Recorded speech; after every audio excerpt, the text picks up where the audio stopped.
Okay, we're live. Hey everybody, what's going on? Classic Game Freak here with Retarded by Choices, the co-host tonight of the broadcast, the nameless broadcast. What's up, Good. Retarded? What's going on, man? Not a whole lot, sir. How you doing? Doing good, doing good. Good, Uh, good, good. man, this whole broadcast was sort of a spur of the moment type thing, and I felt that we had to talk about something, me and whomever, and I was actually hoping I'd get you to, respond to your Facebook message, I was just frantically trying to say, hey, let's just film this. Let's talk about this.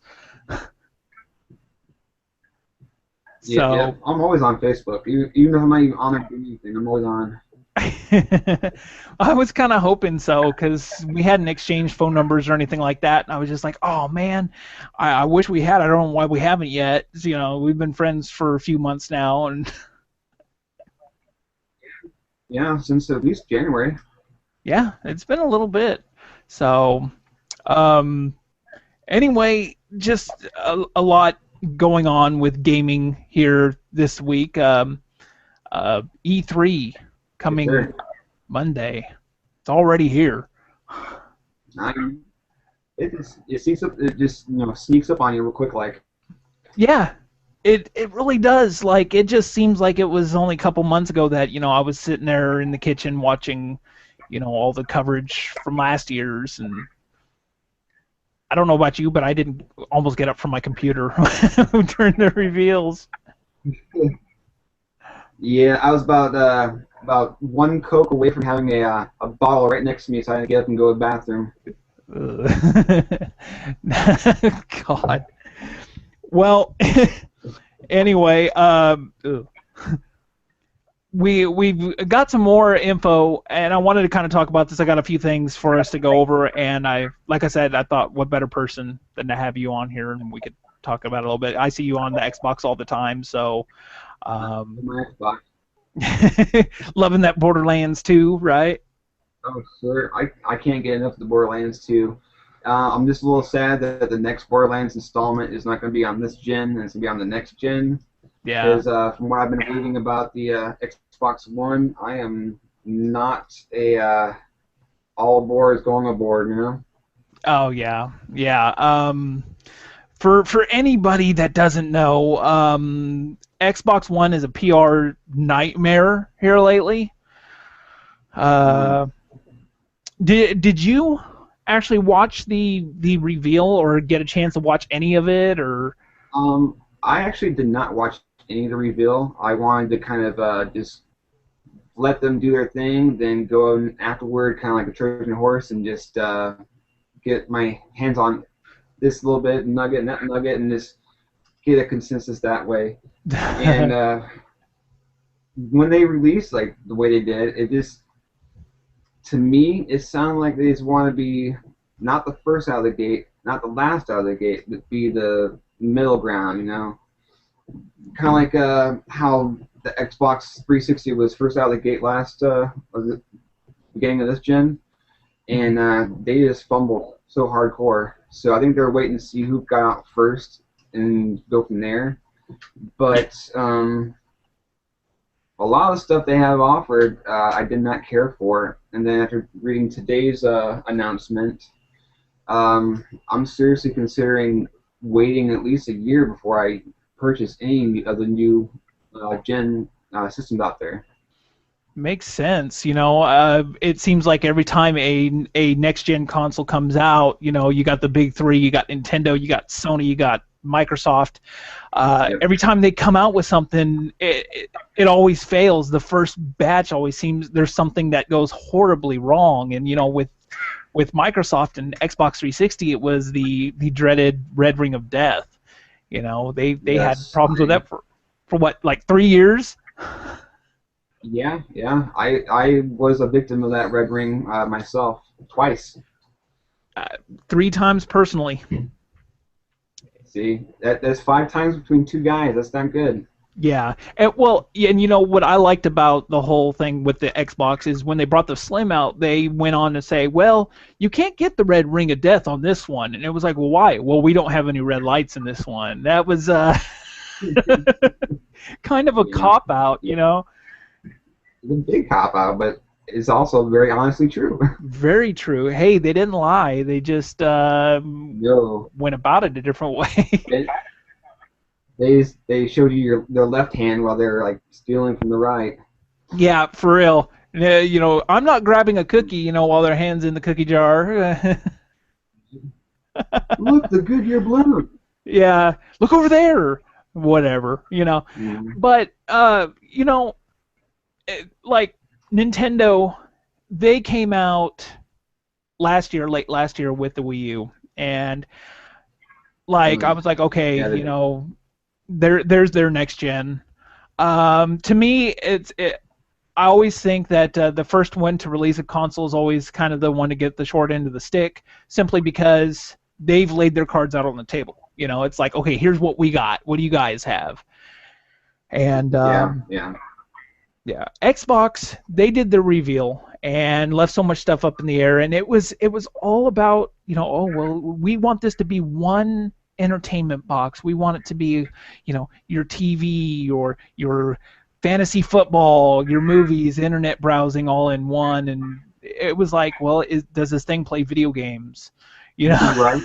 They tiptoed and danced around that issue. They're like, look, it can do this. Look, it does that. Oh, you can pull a rabbit out of the hat. Yeah. Can it play games? Well, we're getting to that. We're getting to that. We'll talk about that in the next hour. Yeah. Well, what really cracks me up is, does it play video games? You're asking them, does it play video games? And they're like, well, here's a 10-minute clip about Call of Duty. Well, okay. Right. You're giving us not even a reveal for an Xbox exclusive or anything. What you're giving us is a popular franchise that's going to be on all three of the consoles, more than likely, and the PC. Does it play games? Thanks for watching. You know. It plays Blu-rays. Yeah, we finally got Blu-ray. What do you think of that? 5 years later. Yeah, but you know, here's what I'm seeing a lot of, and what I'm seeing a lot of is, I mean, there's so much bashing on the Xbox One, and that's simply because they've really just screwed it up. Maybe they're just marketing wrong. Maybe they're just showing it the wrong way. Perhaps it is a good piece of hardware, but the thing is everybody's so quick to say, "Oh, Xbox One sucks. I'm going for PS4," when Sony has yet to even show the PlayStation 4. Like, yeah, they've given us a list of some games that are going to be out, but we don't even know what the PlayStation 4 is going to do yet. Is it going to follow suit with Microsoft? You know, if it does, you know, a lot of people are going to be Nintendo happy again, you know? Yeah. Well, it's funny that you mentioned PS4 because in the latest Game Informer, it's all about the PS4, and it doesn't really go into a lot of detail exactly what the PS4 is going to be hardware-wise. Everyone is, you know, assuming it's got the Blu-ray, assuming it's going to be top-notch PlayStation typical fodder and whatnot, but it doesn't really go into a whole lot about the system itself. Yeah, for Sony, mum's the word here lately, and I mean, I think it's got everybody. I think we're kind of divided. Half the people are excited, and the other half are nervous, or perhaps we're all excited and just nervous, you know, because, you know, gaming. It's almost like, where's the gaming? You know, we don't want to see PlayStation do the same thing as Microsoft and say, hey, you know, this thing can play movies and TV while you're playing your fantasy football. You know. Well, the thing is this current generation of gaming, the PS3, the 360, the Nintendo Wii/Wii U, it came at a time where everyone was getting their multimedia from somewhere, where you actually had hard drives on your system to where you can download and save things. You can get download packs. You can play your MP3 players through your systems and create your own playlist. So this current generation kind of opened the door to where it's not just your mom and dad's NES. It's now a piece of media in your living room where Susie can watch her One Direction band shit, and Bob he can watch the newest Avenged Sevenfold video, and Dad can play his fantasy football or whatnot, and somewhere in there someone's playing a video game. Yeah, hopefully. To me, I don't know. It sounds like video gaming is getting lost in translation. Like, it's like, well, we want to make sure that this is your one stop for complete entertainment, but at the same time, it's like, well, yeah, it plays video games too. It's been shown a video game once. Yeah. You thought it played video games? Nah. That's what we used to do. No, it's not true anymore. Video games for kids. We're a multimedia center now. Yeah, and that's been the biggest problem with everybody. Like, I mean, I've seen all on Facebook. Oh, where did I go? Oh, I got a picture of me now. Fantastic. You able to see me on here? I see you. You're okay. Moving and everything. Oh, okay. It showed just a picture. So, but let me see what I got written down here and see if we can't go further with this. Okay. So today, Xbox kind of laid it down a little bit as to two of the biggest concerns with the Xbox. One was the internet. Like, are you going to have to stay connected with the internet? And then bigger one was used games. And right. Like you were saying before we started broadcasting that you found out where you were reading it on where? I read it on Time.com. Time. Yeah, for me, it was actually through Yahoo, surprisingly, and it was on Forbes' website that the Xbox One is going to need an internet connection within every 24 hours to be able to just play games, right? Like, you can still watch movies and you can still do all of that, but you won't be able to play video games. And I'm assuming that's because of the licensing, right, on the games? They didn't really go into a whole lot of detail. Basically, what I have is you can play games offline up to 24 hours on your console, or if it's a peer-to-peer thing, like if you're at a friend's house, then it's only 1 hour. Then you have to be connected to the web for it to basically verify that you are playing a legal version of said game. So you technically don't need to be on the internet, but you have to have internet, because after 24 hours without a web connection, you got basically a very expensive piece of software. Yeah. Yeah. That's what I gathered from that, and yeah, that's what I got down too. So, I don't know, there's still surprisingly people without the internet, so it's like people like that, I mean, you're going to waste your money, you want to go and play one of these on here, you're going to waste your money because you're not going to be able to play these games. You're going to need to get that internet. Right, exactly, and it's great to have the internet for your system so you can do like system updates, game updates, because I know from personal experience, games like Fallout are notorious for day one bug crashing. So to have a connection to your 360 or whatever to get those updates, is pivotal. I mean, or you're gonna have a $60 game that you can't play.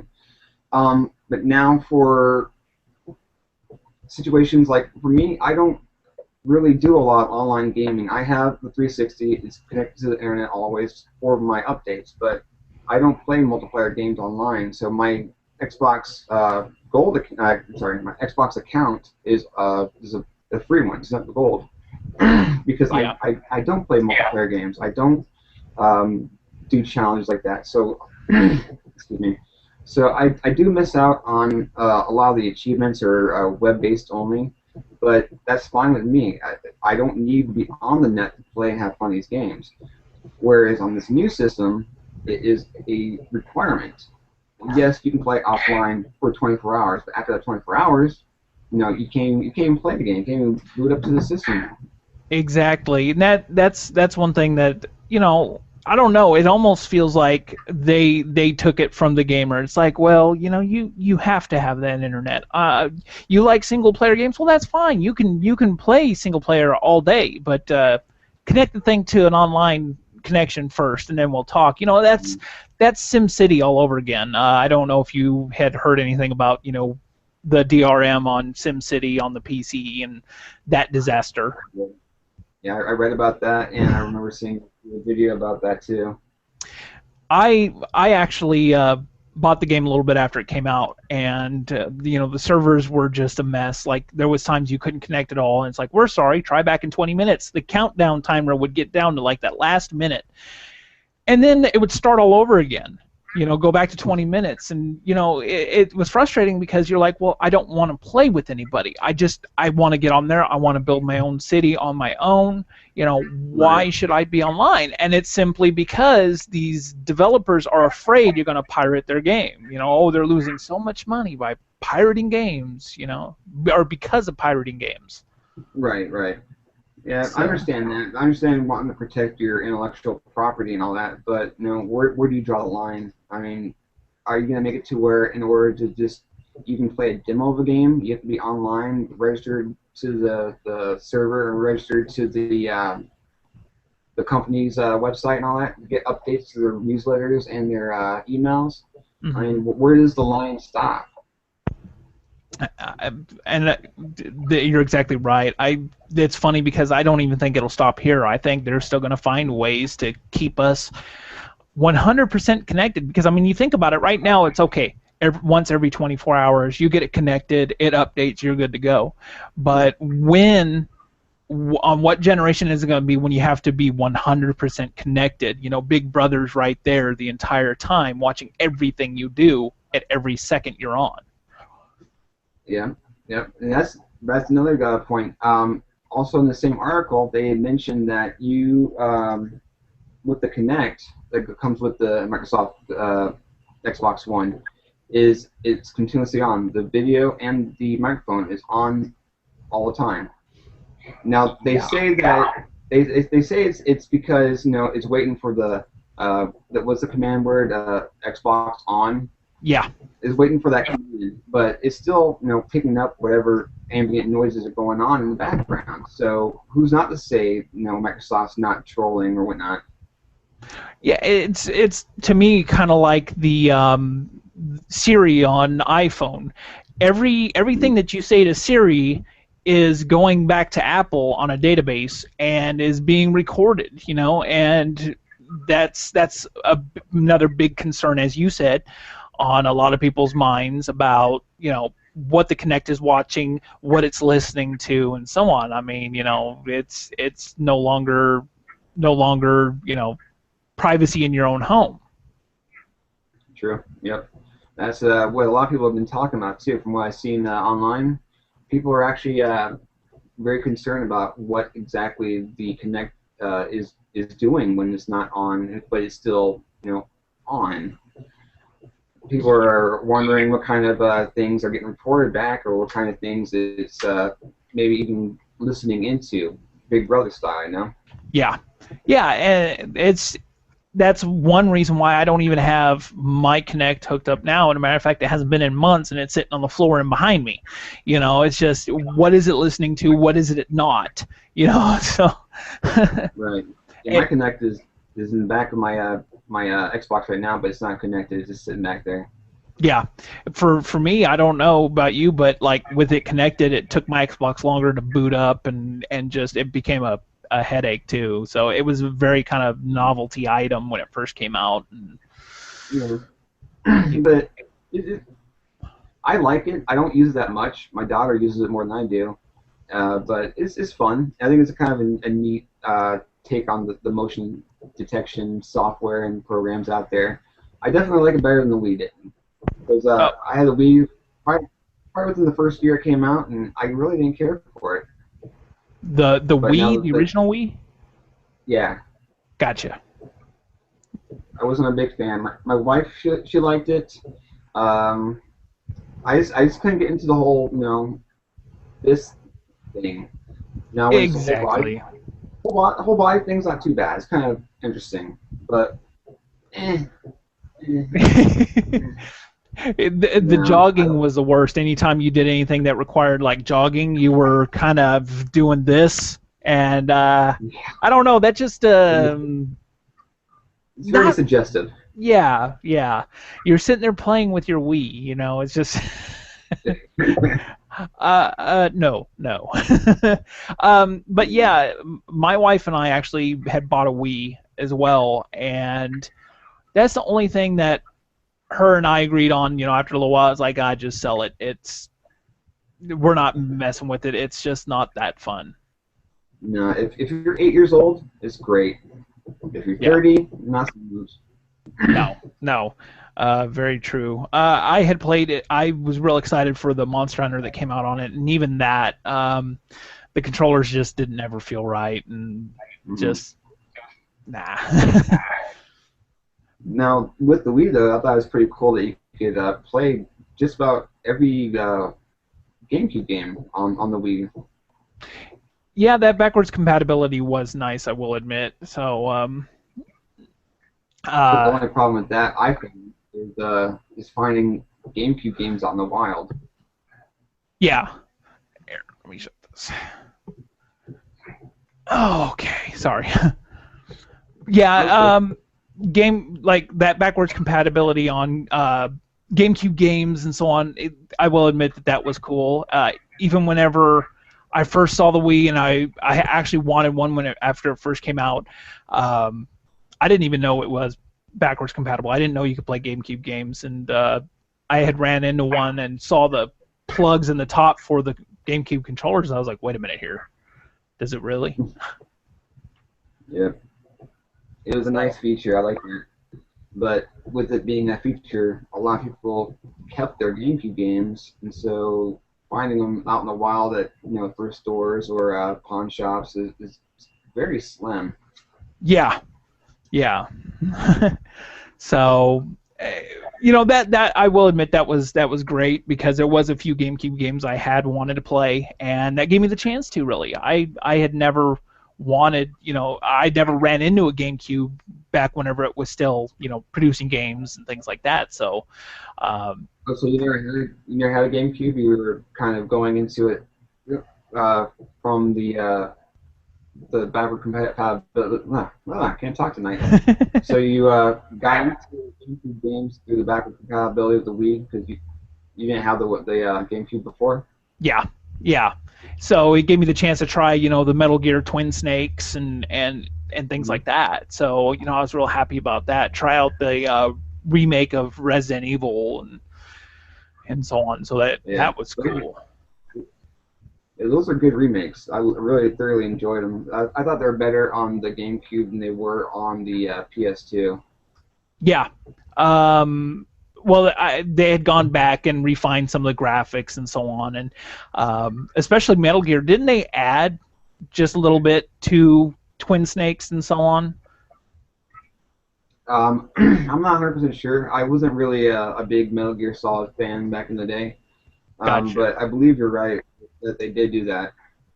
So for me, I've been a big Metal Gear fan ever since it was out on Nintendo. So for me, it was a big deal. Right. So I think the one game I did play was it was on the PlayStation 1. No, 2. Metal Gear Solid. Oh, 2. Yeah. That one. I played that. That one, I don't know. That one I had a problem with back when it came out. Oh yeah. Well, you couldn't play a snake. It was Raiden, and he was just kind of a whiny wimp.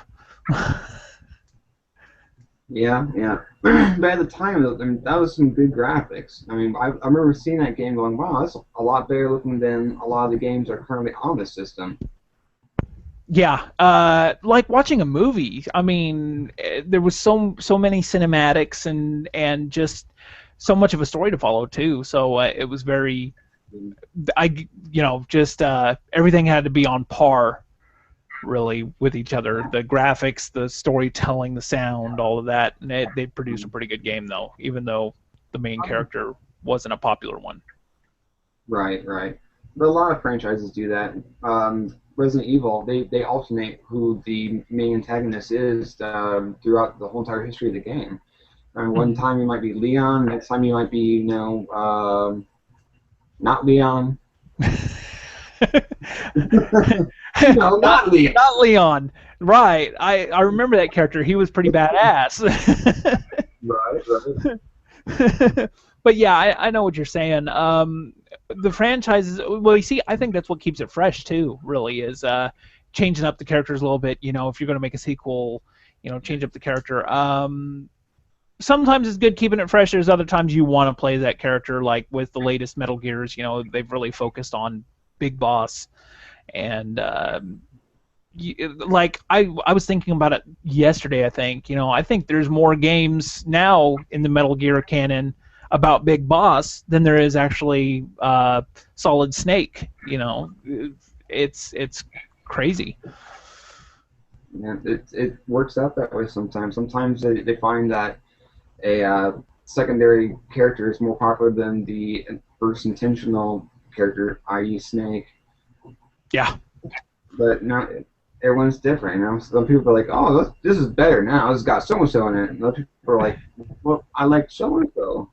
Yeah. It'd be like a James Bond movie that didn't focus on James Bond. He's like walked in the scene at a cantina or something, or a Star Wars movie without Han Solo. It doesn't Yeah. work. Yeah. Very true. So, back at the let's talking a little bit about the Xbox. We're getting off on some awesome topics Tangents. here actually. Hey, these We're on some tangents. heck yeah, and the way I see it, that's just for future shows too. Just keep on talking. Yeah.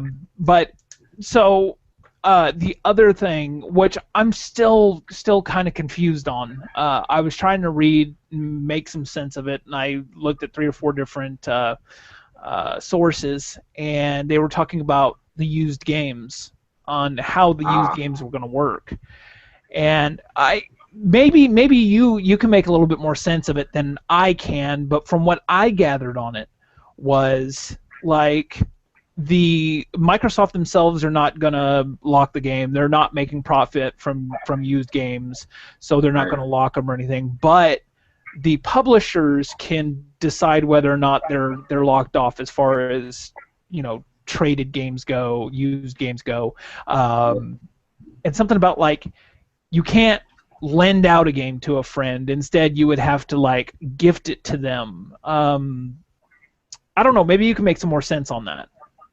Yeah, I read that both on Time.com, and I also went over to IGN and got a little bit more information about that too. But the Time article piece seemed to be a little bit more in depth and more informational about what that entails. Basically, Microsoft is not going to charge us as consumers any fees for trading in games. It is solely up to the publisher. The publisher will say, okay, you bought this EA game. You can only trade it in at Best Buy. That's the only place that you're allowed to trade this in at. You try to take it to GameStop, they will kick it back. So you go up to your Best Buy, trade it in. They might only give you $8 for a brand new EA game. And from the $8, of course, EA gets a kickback because Best Buy is the authorized dealer of used EA games. So they got that going on. The other thing was, like I said, the sharing. You can only share a game to a friend who's in your friends list, and they have to be a friend on your friends list for at least 30 days. That's If they're right. if they're someone who you might have known for dozens of years, but you haven't put onto your friends list until recently, they have to wait that probationary 30-day courtship. Then with that though, you buy a game. So you go out and buy the newest Tom Clancy game, whatever it may be. You go, you buy it, it's yours. You play it to death. You're done with it. Your friend's like, hey, can I borrow that? You say, nope, you can't borrow it, but I can give it to you. So you give it to them, but once you give that game to them, they are the end-all, be-all owner of that game. They can never, ever, ever lend that to anyone else ever again. It can never be gifted out to anyone else. And they're saying that there may be a problem with that come Christmas time, that someone buys the game and then gifts it to, Billy Bob, Joe, Sue Bob, Danny, and they're like, well, the game sucks, I don't want it. They can't do anything with it. They're the end-all, be-all. Oh, wow. See, I'm sorry, go ahead. But that part is purely speculation. The part about the lending, that is 100%. You buy a game, you're going to give it out one time, and no one else can ever give that out ever again. But like I said, the Christmas part, they're not sure how that's going to work just yet, because that is going to be a big issue come holiday season. That's where the industry does most of their profits, is during Black Friday all the way up until January 1st of the following year. Yeah. Oh man, it sounds like they're getting themselves just into a big mess. I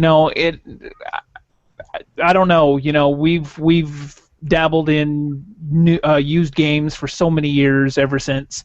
I mean, you think about it. I mean, renting Nintendo games and all that. I mean, they're even saying right now that you won't be able to rent any games or anything like that because they have nothing in place for that. Like they don't have any service for that right now.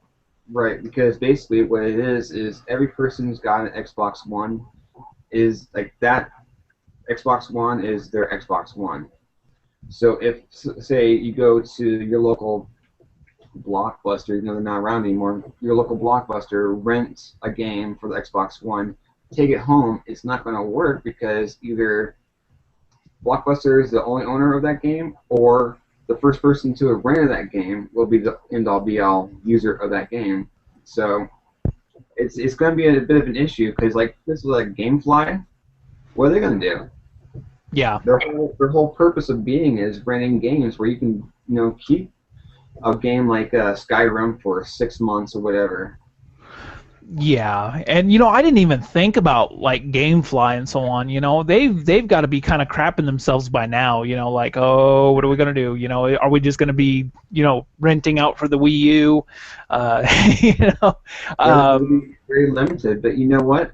If Sony,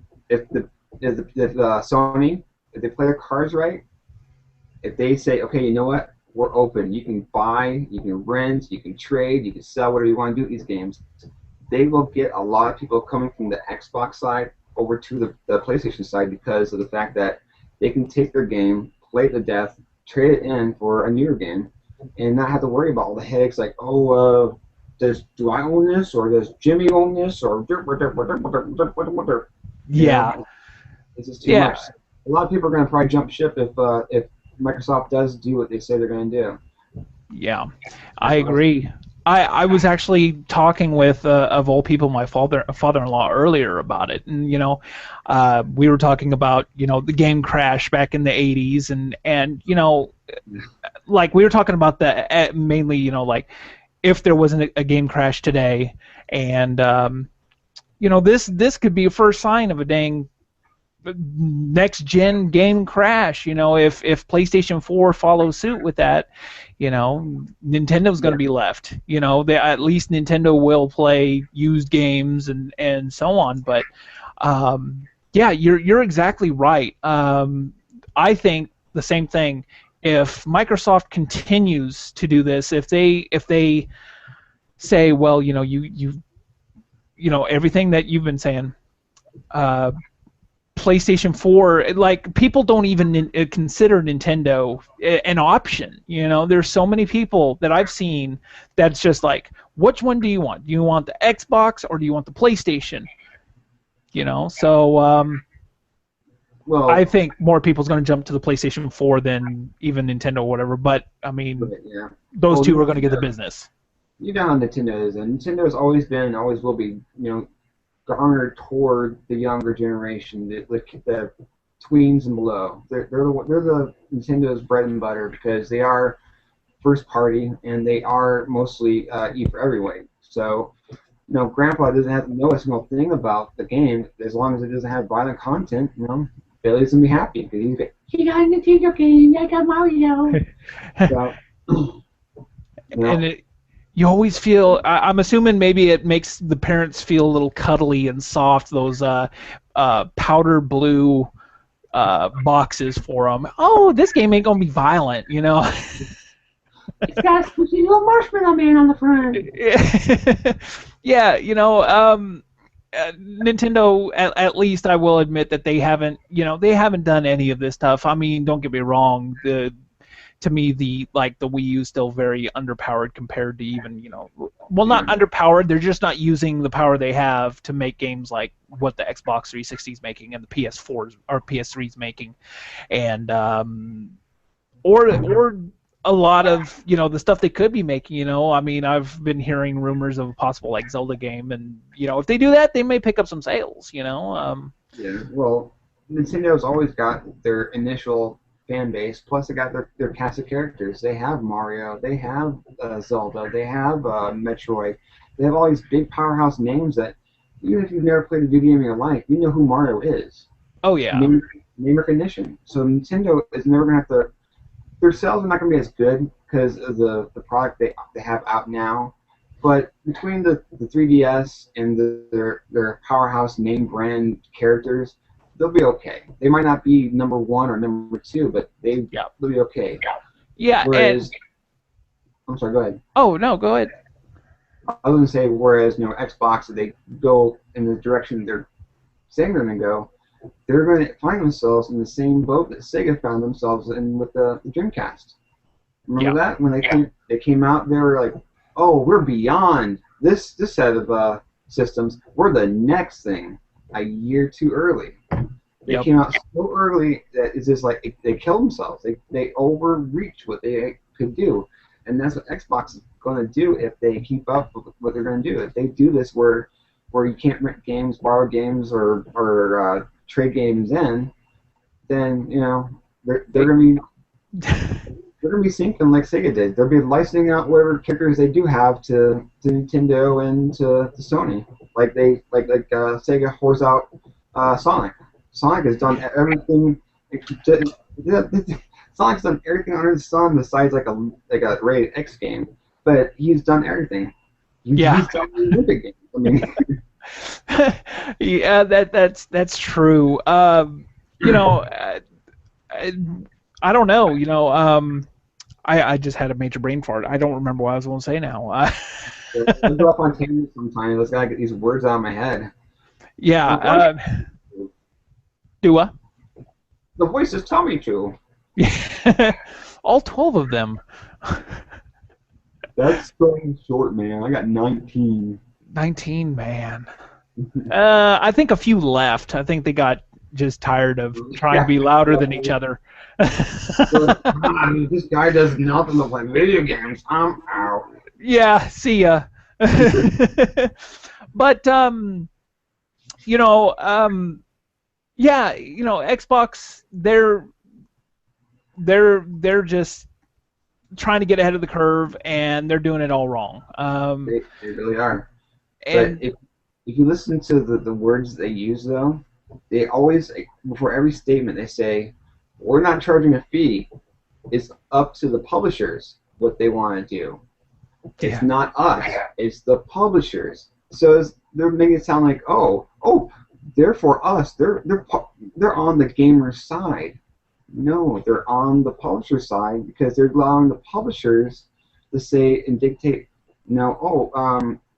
EA said you can only have one owner.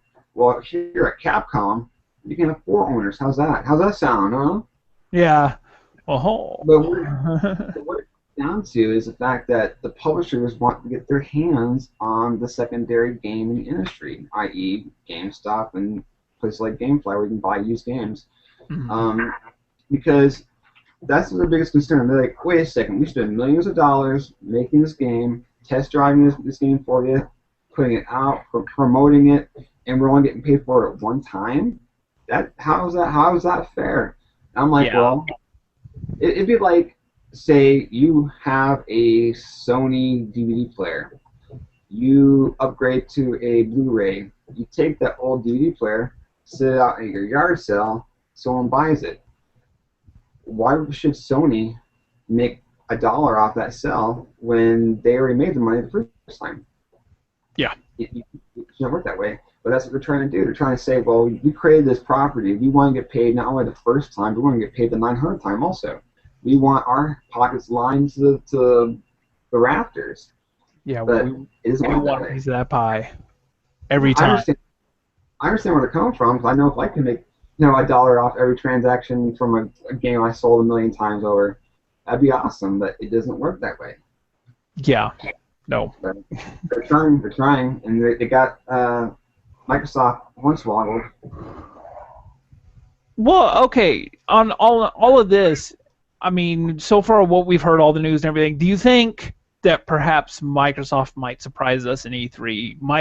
Might they come in E3 and say, "Hey, look, here's what we're doing to make your lives easy"? Do you think they're going to do anything like that? I think what they probably should do is they should probably look at all the chatter on the internet, on all the message boards, the websites, everything. Just rake it in, take notes, see what people are talking about, and maybe try to fix it to where when you do present at E3, you can say, hey, you know what? We see the fault and errors of our ways. We're actually going to try to fix this. We're going to do that. We're going to implement this, take this out. Make it seem like, no, they're not locked head on in this one idea what Xbox One is. If they can come out and say, hey, you know what? We're wrong. This isn't going to work. We're sorry. This is what's going to happen. That'd be great. Realistically, probably not. You know how these companies are. They'll never admit we're wrong. Oh no, we knew what was going on, but what did we do? Look over here. Look over here now. The way I see it, I don't think they will fix anything they've said in the reveal or in the past couple of weeks since the reveal. I think what will end up happening is later on down the road, they'll end up going, well, we're going to give this to you at a cheaper price. We're doing a patch on your Xbox, so you don't have to be always online or whatever. They're not going to straight out say, well, we were wrong. We were wrong. Well, right now, as is, it hasn't even hit the market yet, but it's already $50 more than the PS4 is going to be. It's sitting at $399 right now, the Xbox One, where the PS4 is sitting at $349. Is that? Oh, I see. I haven't gotten any price points or anything yet, so I didn't even know that. Yeah, I got that from the Time article again. No kidding. Yes, See, I've been seeing rumor that possibly around $500, and I really didn't understand why the rumors were swirling around $500. $500 is a bit too much to lay down on a console in general. Well, the only way you can see them asking us to pay that kind of money for the Xbox One is if the fact that they have the Blu-ray technology in their systems, they have to license that from Sony because Sony owns the Blu-ray brand. Mm-hmm. So that could be, if that's the true case of the price point being $500, then yes, that could be a part of it. But I don't think that's it. I don't think that's going to come out at $500. If it does, they're going to get hurt. They're going to be hurting real bad, especially with what the stuff we're looking at here on the release from today's information. Yeah, and that's kind of like for instance, prime example on the pricing like that is like the PlayStation Vita. They brought out the Vita at $250 and $300 for the Wi-Fi model and the 3G model respectively. Right.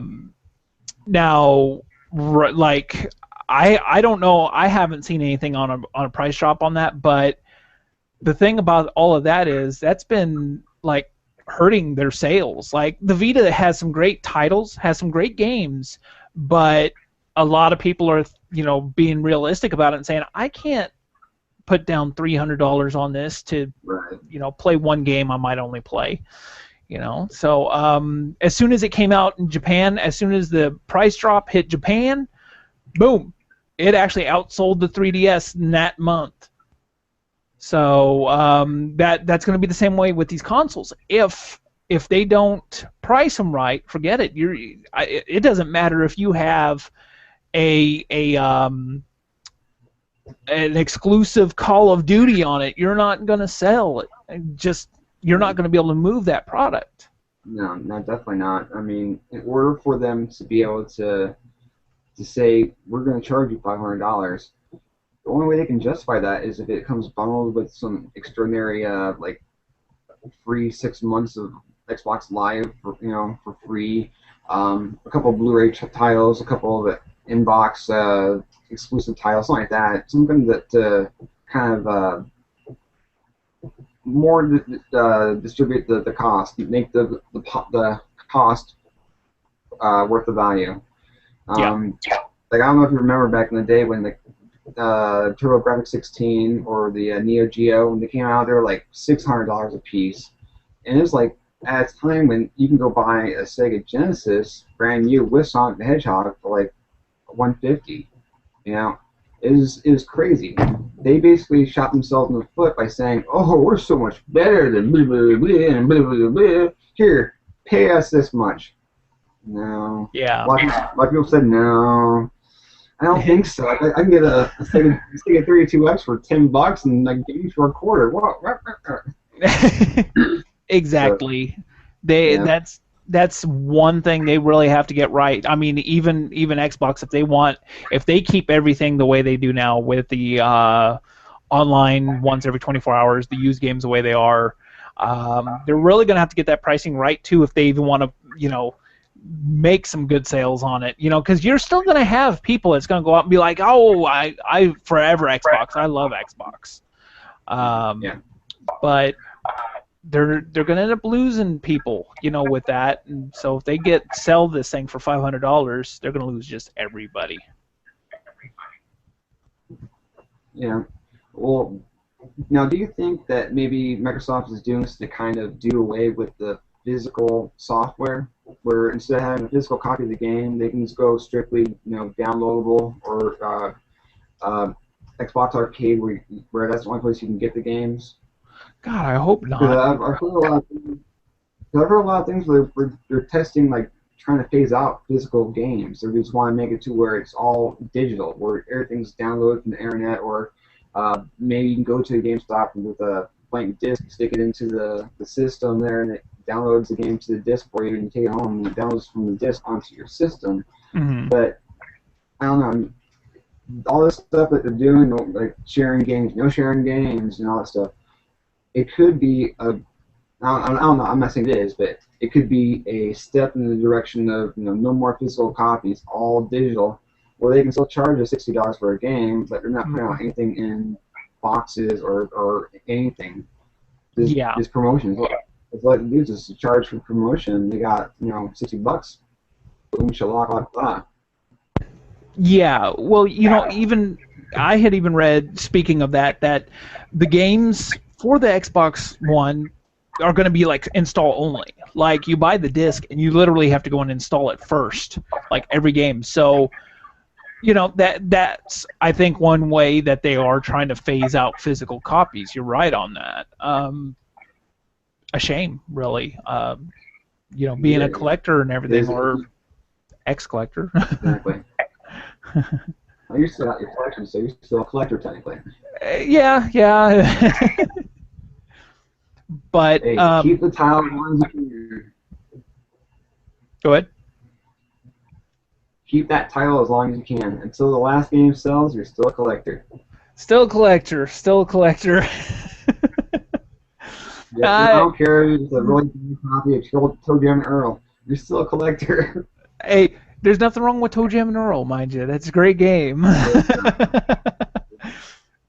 But those are actually the only. Those are actually the only Sega Genesis games I still have. Are ToeJam and Earl 1 and ToeJam and Earl the second one. I can't remember what it's called.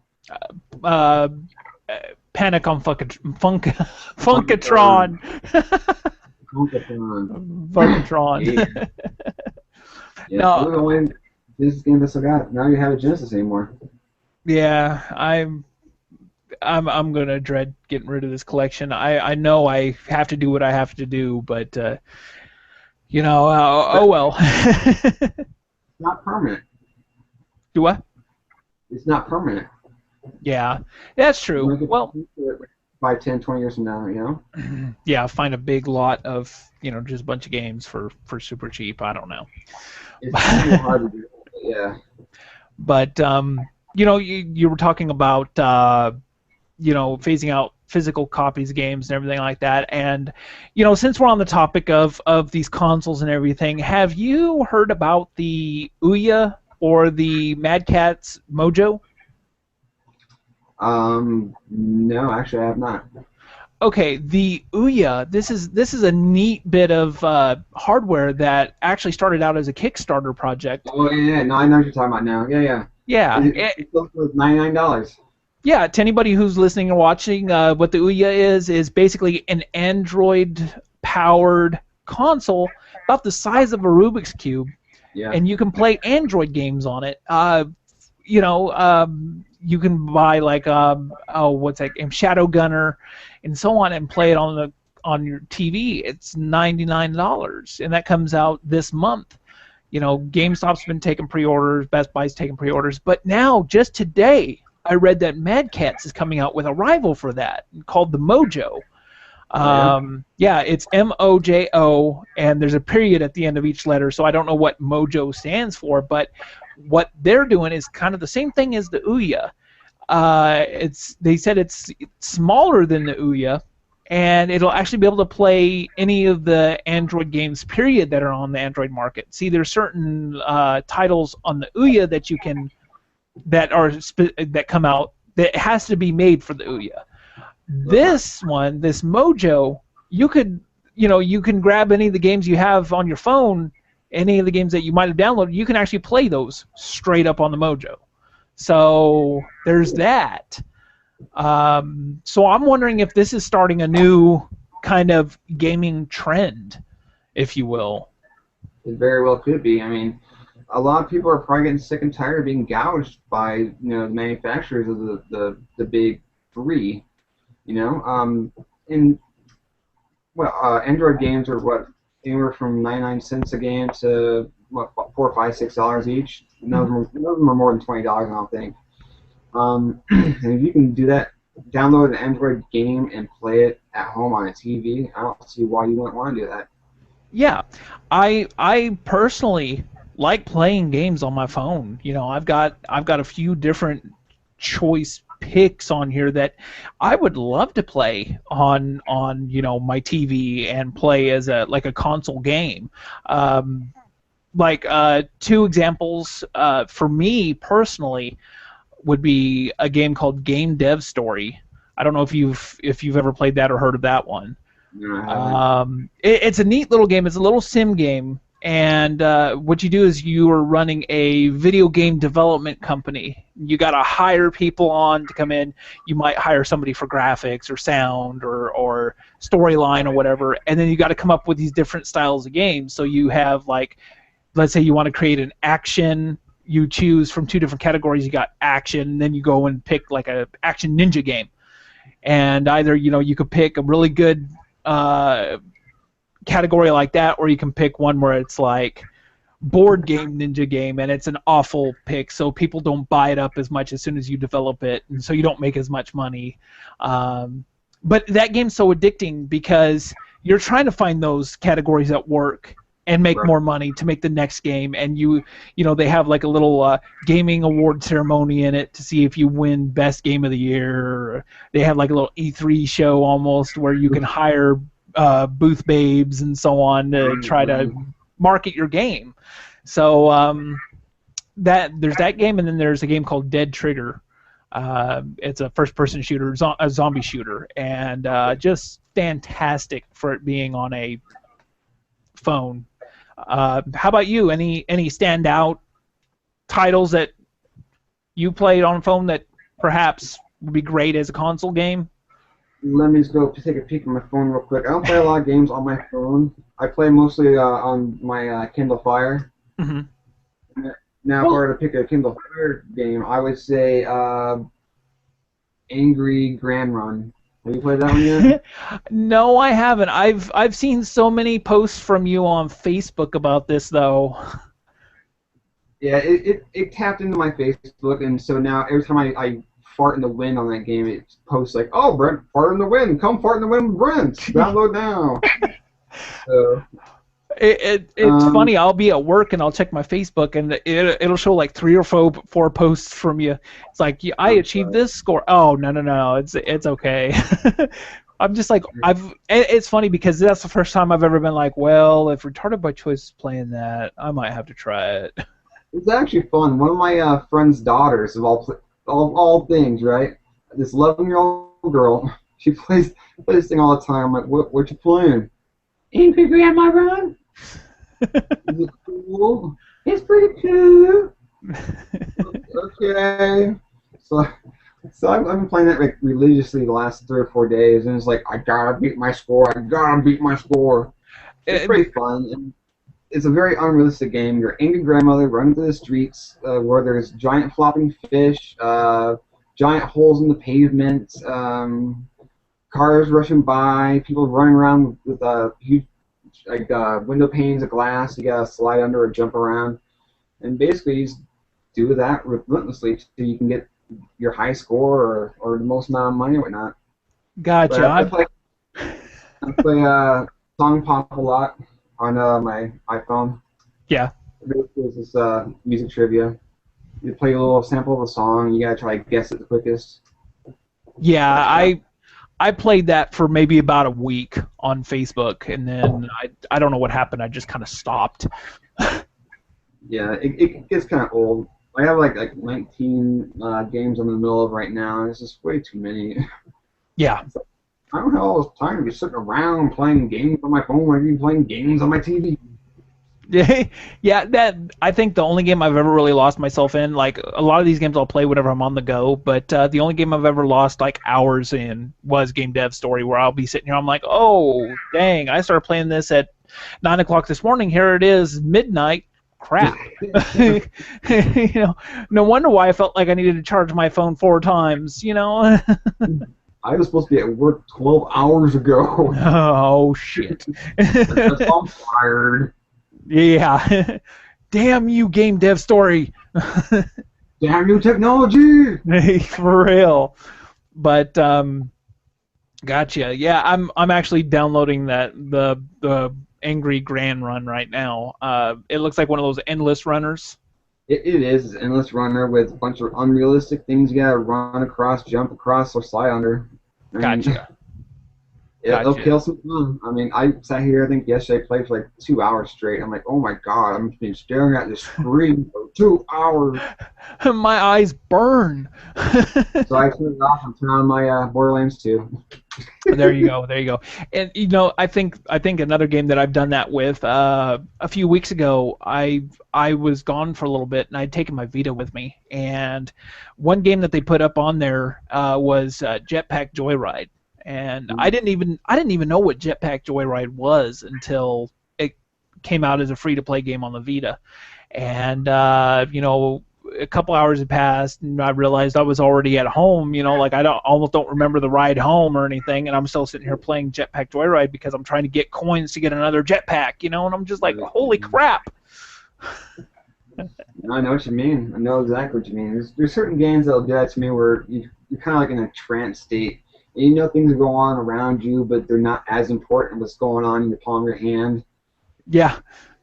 My wife, I remember her going, "Having fun?" Yeah. Yeah. That's really fun. Yeah. It's like just one more run. It's 20 games later. Always just one more. Yeah, that's our excuse as gamers. One more. It used to be back in the day. Like I gotta get to this one point where I can get the code. I can't stop playing because if I stop now, I gotta start all over again. Now it's like I gotta wait till I get to a save point. Yeah, my uncle, he was such a bastard when it would come to this because I remember I had a Nintendo, but he would always get the coolest games, and I swear any game, it didn't matter what it was. If it was a different game, it was the coolest game, okay? Because I had never played it. And we'd go over to, my grandmother's house. My uncle was still a little bit on the younger side, I mean, he's 9 years older than me, but, you get the idea. So he was probably like 18 by the time I was 9, you think about it, and I can remember playing Mega Man for the first time. My mom and dad were like, "Okay, come on, time to go," and I'm like, "No, let me just kill this last boss. Let me kill one more boss. No, come on, let's go." And my uncle, he'd go over to the Nintendo, and he'd put his finger about this far away from the power button, and he'd go 5, 4, 3, and I'm going, no, wait, no, 2, no, 1, no. And he shut it off. I go, oh. So it's horrible. It's traumatized me as a gamer. Oh, I know. I remember being a kid, having my NES set up, and I'd be playing before school, and all of a sudden I gotta get to the bus quick. So I pause the game, turn off the TV, leave the NES on all day. Yeah. They come home like, bonk. Okay, good. It's only 85 degrees in my bedroom in the middle of winter. Who cares? I swear I did that so many times with the NES, and if it's one time I remember that I kept it on for about 2 weeks straight, I think it was. My buddy had lended me the Link to the Past on the Super Nintendo, but the battery was dead in it. So that game stayed like permanently in that, and I never my sister would come bouncing around and playing and everything, and I'd be like, "Stay away from the Super Nintendo. Stay away from there. Stay away from there." Because I mean, those games you bump them and so long game pretty much. Exactly. So not the most stable of systems. They weren't. No. They were a bunch of fun. So we've already gone almost over an hour already, and I'm wanting to kind of keep it a little short so people can come and enjoy the show without going, "Oh my God, this is 4 hours long." So what are they talking about now? Yeah, they are no longer talking about what they said they were. What the hell? How did we get on talking about recipes? What the hell? Anyway, what are you most excited about? Let's kind of cap this off with what are you most excited about the E3 this upcoming week? Honestly, nothing. Nothing? Nothing. I don't know anything about what's coming out right now. I'm kind of keep myself out of the loop because I'll show you. I got a stack of games that I have not even touched yet that I've had for some of them months. Gotcha. Holy crap. I have all these games that's something you go through. Right now, I've been obsessed with Borderlands 2 and playing that religiously. Every time I finish one thing, another expansion comes out, and I'm like, oh my God, I gotta get it. So, I gotta keep playing. Here's a reason to keep that game in my Xbox. I think it's only come out once since beginning of the year, and that was because I was playing Walking Dead. I was playing the Walking Dead game. Gotcha. Man, you have more conviction than I do. For some reason, I swear I have video game ADD. Like, I'll buy a new game, and then I'll set it down, and I won't pick it back up. I bought Soul Sacrifice on the Vita, like, last week or something like that, and I've only played it maybe 2 hours total so far, and I went to go play it today. I'm just like, nah, I don't want to play it right now. I usually have the same thing. I'm usually ADD when it comes to games. I'll start playing for a second, like, this is okay, let's try this other one now. But then my stack, of course, got that tall, and I'm like, okay, focus on one game, finish it, start another. Well, I should probably wait for Borderlands 2 because this has been in my, like I said, it's been in my Xbox religiously. It's like, it'd be sacrilegious to even think about taking it out. because there's also the possibility that if you take the game out of the Xbox, it won't go back in there for a while when you're trying to actually beat it. Well, I've already beaten it twice. I'm still playing it. That's what it gets you. There's 5 different classes. I'm only beating the game on one class twice. I'm still not at the level cap yet. If I'm correct, that's the Gunzerker, right? Gunzerker. Yep. I don't know where I saw that. I'm trying to think. I don't know if it was something on Facebook. I know you're on Rapture, and I see it saying that you're playing Borderlands 2. Borderlands 2. It's So. awesome. For you, I see it's that you're always playing Rift. Rift, yeah. Here lately, it's been Rift. It's actually going totally free to play on Tuesday, I believe. So there's going to be a lot more Rift in my near future because I have a capped out character on there I haven't been able to touch since I let my subscription go. Right. There's that. But I have so many games, like I even bought Far Cry 3, and I'm wanting to beat that, and it's just the only thing I've done so far is play multiplayer with another YouTuber you might know, Scuba Diver Picker. I know. Yeah, so him and I actually play some of that. We haven't lately. We really need to again, but that and Modern Warfare 2 of all weird things. But I've got so many games like Arkham City I haven't finished yet, and I'm just going, what the Arkham City, dude? I have not beat Arkham City. Oh my God. What is wrong with you, sir? I know, and I'm already excited for Origins, Arkham Origins to come out. You see that trailer for that? The trailer looked awesome, dude. Him fighting Deathstroke and everything like that? Oh, yeah. I saw it, I'm like, oh, yeah. My God. When they showed the teaser, it was just those two fighting for just a few split seconds, and I'm just like, I saw that, I stopped, and I was like, that's it? I want more. What? I want more now. What the hell? Yeah. It made me actually go and play Injustice, as Batman versus Deathstroke. I was like, come on, let's do this. What's this going to be like? So. Now, I got a question for you real quick before we go too much deeper. Injustice. For, against, what do you think? Love it. Love Injustice. Is this a straightforward beat 'em up, or is it got some story to it? It has a great story to it, actually. Have you played the Mortal Kombat that came out on the Xbox and the PS3 and all that?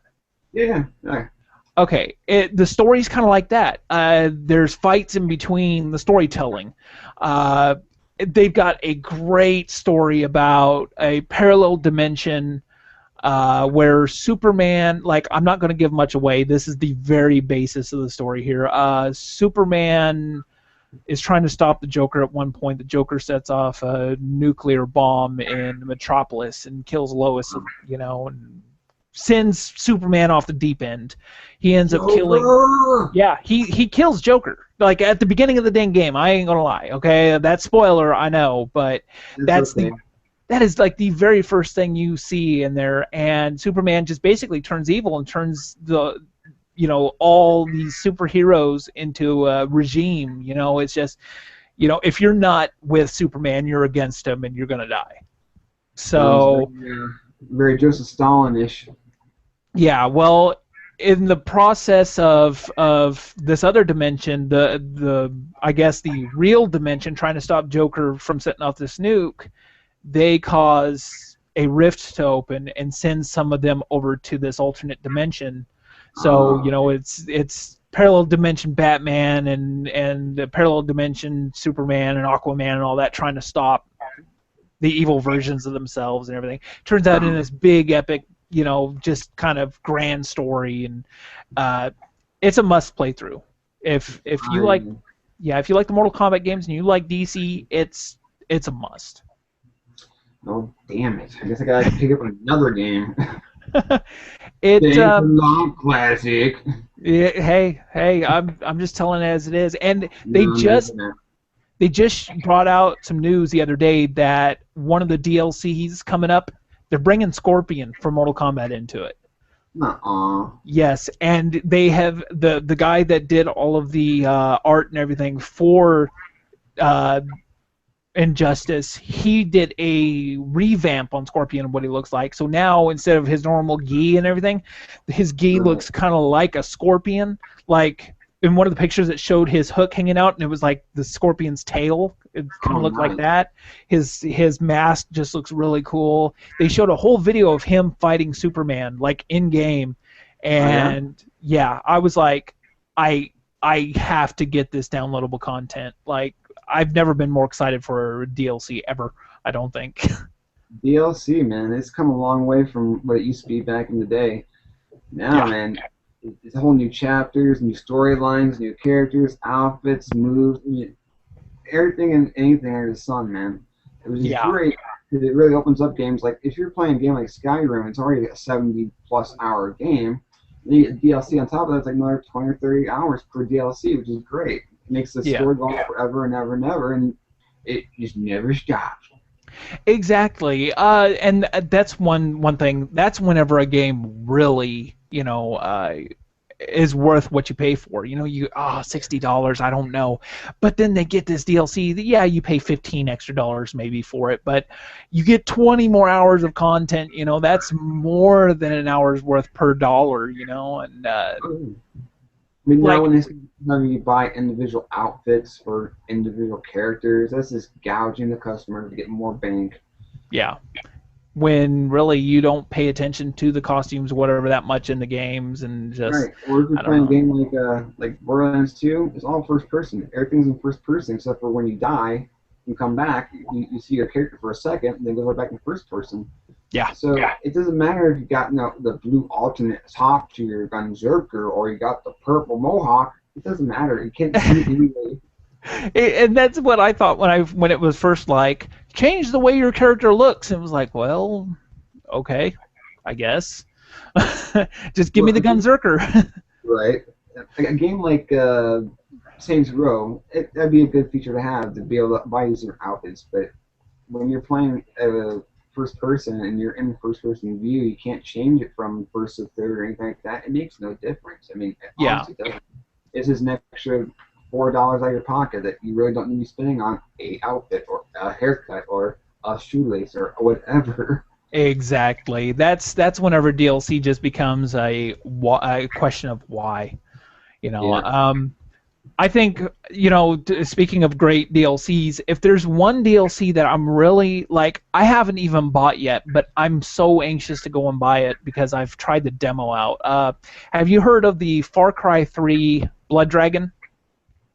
No, I haven't really gotten into the Far Cry series. I had the first one for the 360 a few years ago, but I just couldn't get into it.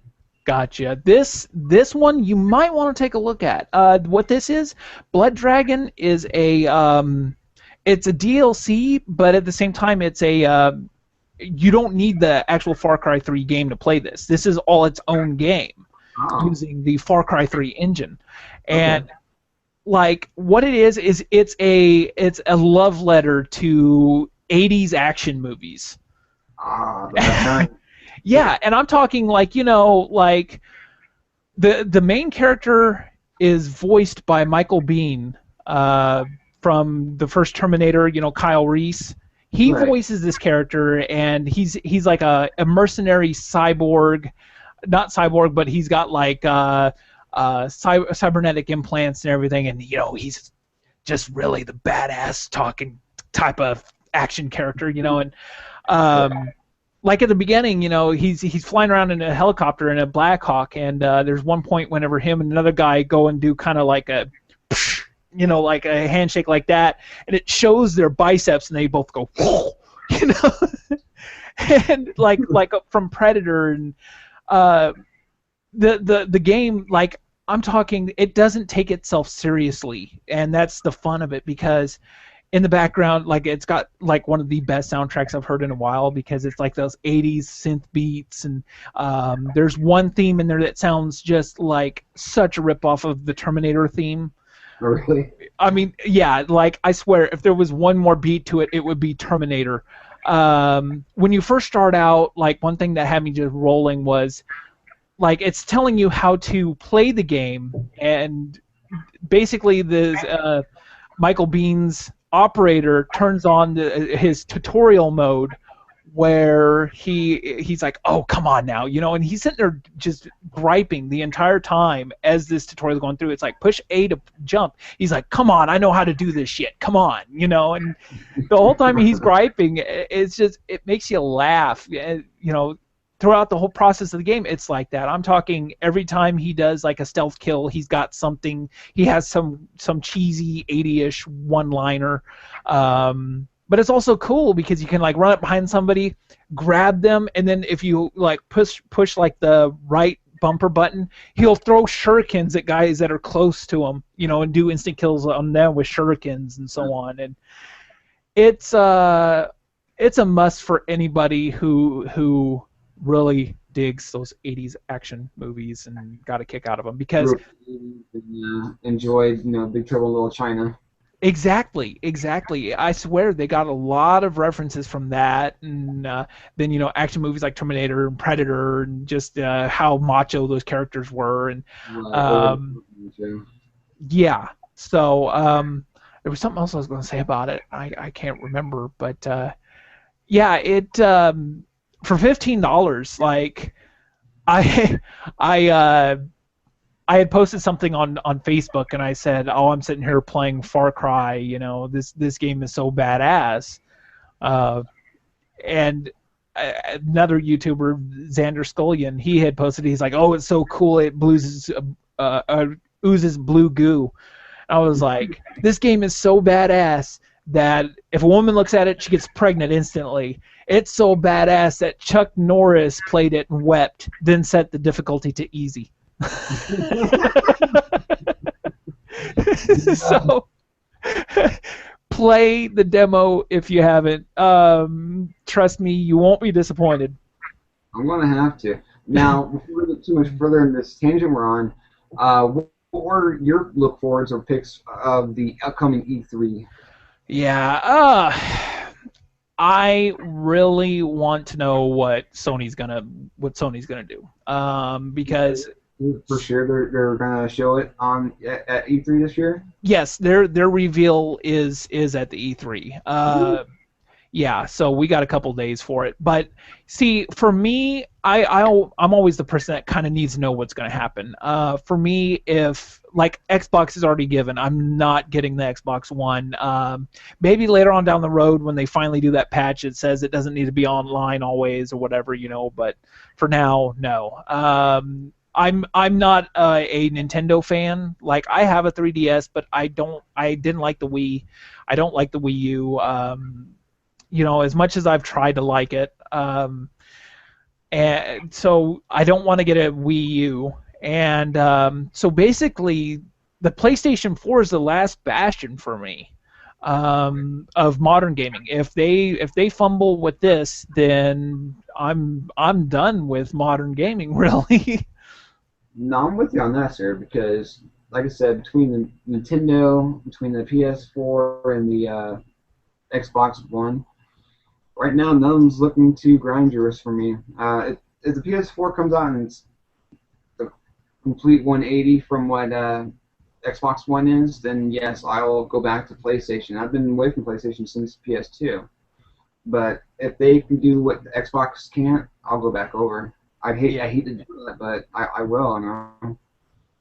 Yeah, and as you were talking about a little while ago, it's getting old when you'll go and buy a new game. I mean, I'm talking, it just came out, midnight release. You go and pop it in, and it's like, oh, you need to update.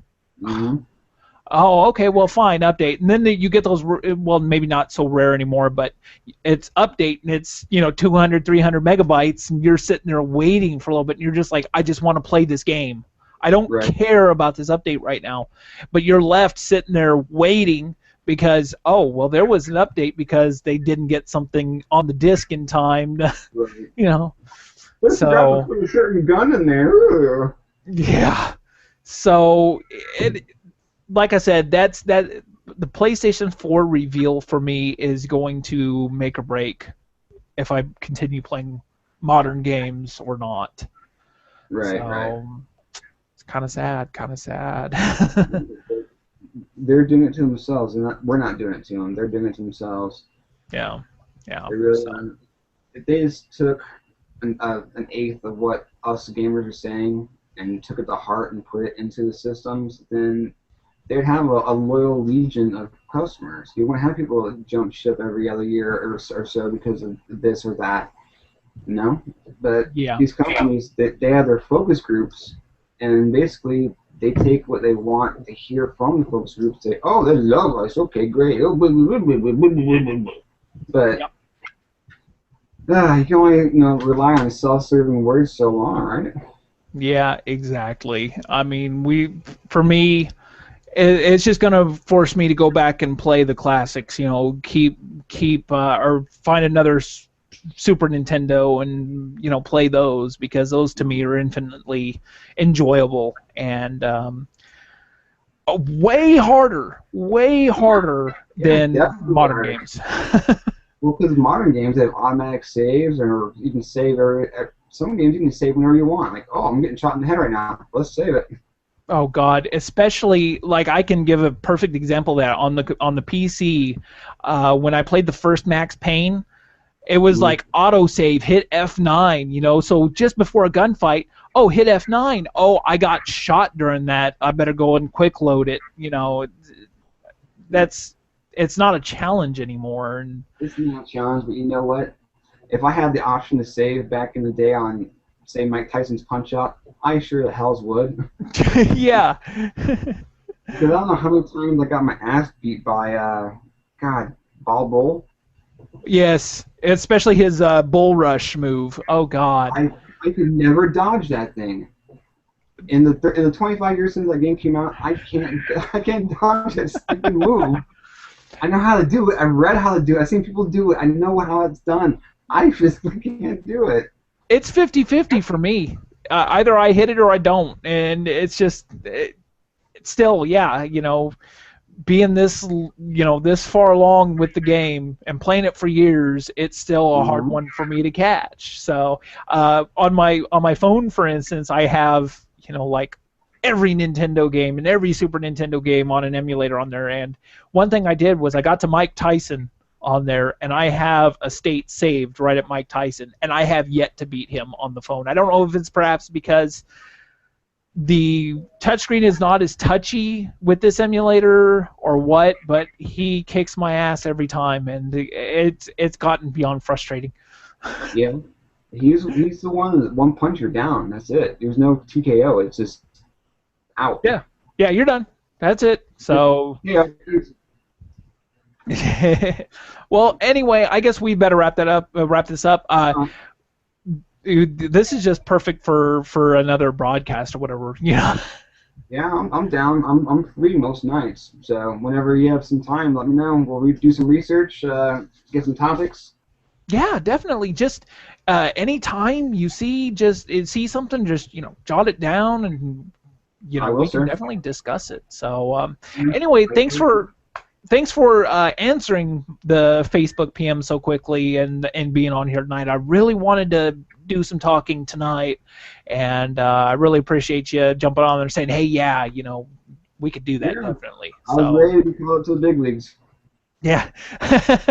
So thanks a bunch, Retarded by Choice. Definitely anybody, if you haven't watched his channel, check him out. Obviously, like I said, Retarded by Choice. Once this gets published, I'll have a link in the description below. And, of course, watch my videos. I'm working on more.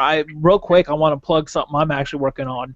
I'm working on a new series called Do You Remember?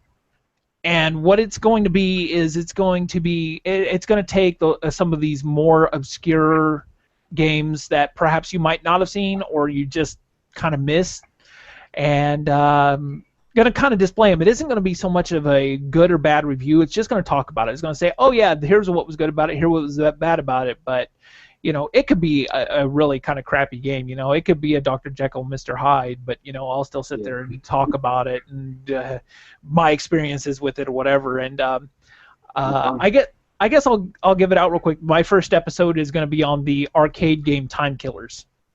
Ah, I, nice. I don't know if you've ever played that one. Time Killers, yeah. Did they have a spin-off, Time Crisis? Time Crisis? No, this was a fighting game. This was a Oh, this was this came out in I think it was '92, and it was after Street Fighter 2 and around about the time Mortal Kombat came out. It was the first game I'd ever seen that actually was a fighter with weapons. So during a battle, you could lop off an enemy's arm or even their head. yes, I know that game. I have spent so many quarters in that at the arcade. And I it thought was it was awesome.